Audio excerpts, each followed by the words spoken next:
ઓમ ગણેશ, હર હર મહાદેવ, જય સિયારામ. હવે વૈશાખ મહિનામાં એવી અમુક વસ્તુઓ, સામગ્રી કે જેનું દાન કરવાથી પિતૃઓ ખુશ થાય, જેનું દાન કરવાથી 3 દેવ બ્રહ્મા વિષ્ણુ મહેશ ખુશ થાય, જેનું દાન કરવાથી 10,000 રાજસૂય યજ્ઞોનું ફળ પ્રાપ્ત થાય, એવી તો કઈ વસ્તુ છે જે વૈશાખ મહિનામાં આપણે દાન કરવી જોઈએ.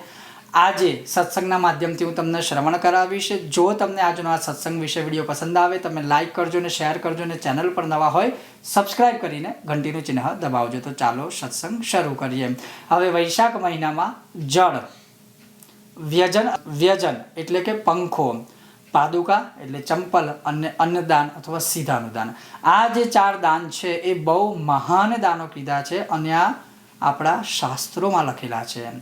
બધા જ દાનો કરવાથી જે ફળ પુણ્યનું પ્રાપ્ત થાય, બધા દાનો એટલે વિશ્વના પૃથ્વી પરના બધા દાનો આવી ગયા માની લો, એ દાન કરવાથી જે આપણને ફળ પ્રાપ્ત થાય એ આ વૈશાખ મહિનામાં કેવલ જળ દાન કરવાથી પ્રાપ્ત થાય. હવે જળદાનની અંદર પાછું ડિટેલમાં આપેલું છે કે જે રીતે આજે કોઈ એવો ગરમીવાળો રસ્તો હોય જ્યાં બહુ તાપ તડકો બધું રહેતું હોય, એ જગ્યાએ જો તમે પાણીની પરબ બાંધો અથવા માટીના ઘડામાં પાણી મૂકી અને ત્યાંથી આવનારા જનારા લોકો એ પાણી પીવે તો એ દાન તમને જીવનનું સર્વસ્વ બધું પ્રાપ્ત કરાવે છે, વિષ્ણુ લોકમાં પ્રતિષ્ઠા પ્રાપ્ત કરાવે છે, ભગવાન વિષ્ણુની કૃપા પ્રાપ્ત કરાવે છે, બ્રહ્મા વિષ્ણુ મહેશ 3 દેવો ખુશ થાય છે, પિતરો ખુશ થાય છે અને 10,000 રાજસૂય યજ્ઞ કર્યા હોય એટલું ફળ પ્રાપ્ત થાય છે. એમાંય જો તમે રસ્તા ઉપર પાણીની પરબ બંધાવો તો એનું ફળ એ અક્ષય ગણું પ્રાપ્ત થાય છે. બીજા નંબરમાં પંખો.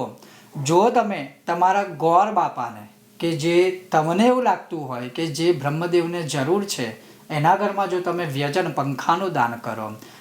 બીજા નંબરમાં કે એના પછી કોઈ મંદિરમાં તમે પંખાનું કે વ્યજન વીંજણો દાન કરો તો, કોઈ શિવાલયમાં તમે પંખાનું દાન કરો તો, કોઈ વિષ્ણવાલયમાં વિષ્ણુ મંદિરમાં પંખાનું દાન કરો તો અને કોઈ ગરીબના ઘરમાં પંખાનું દાન કરો તો પોતાના બધા જ અસદગતિ પામેલા પિતૃઓનો ત્યાં ને ત્યાં તત્કાળ ઉદ્ધાર થઈ જાય છે અને એ પિતૃ સાક્ષાત વિષ્ણુના લોકમાં જાય છે.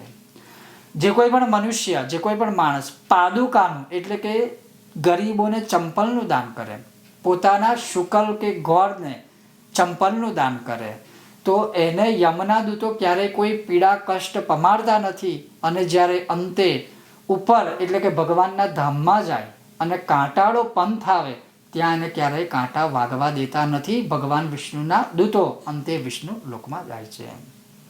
જે મનુષ્ય ગરીબોને અન્નનું દાન કરે અથવા ભોજન ખવડાવે વૈશાખ મહિનામાં, જે કોઈ મનુષ્ય પોતાના ગોર બાપાને સીધાનું દાન કરે વૈશાખ મહિનામાં, એ સાક્ષાત ભગવાન વિષ્ણુને ભોજન અને અન્ન ખવડાવતા હોય એટલું ફળ એમને પ્રાપ્ત થાય. તો વૈશાખ મહિનામાં જળદાન, વ્યજન એટલે પંખાનું દાન, પાદુકાનું દાન અને અન્નદાન, અને અંતે છત્રદાન, અને અંતે કોઈ પણ મંદિરમાં કે તમારા ઘરના મંદિરમાં ભગવાન માટે છત્ર વસાવો, શિવાલયમાં કે વિષ્ણુવાલયમાં તમે છત્રનું દાન કરો તો પછી અનંત ગણું એ સુખ આપનારું થાય છે.